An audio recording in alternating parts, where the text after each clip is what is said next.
How to change the country or the region on Instagram.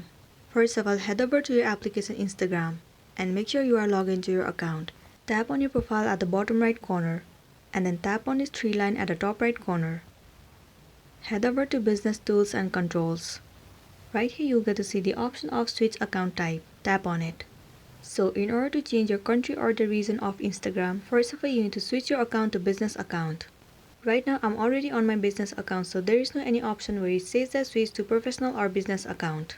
Once you have switched your Instagram to business account, go back and head over to your profile.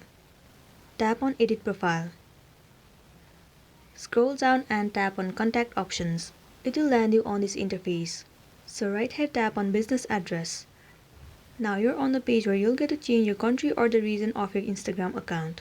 Tap on City or Town. Enter the country or the region where your business is located.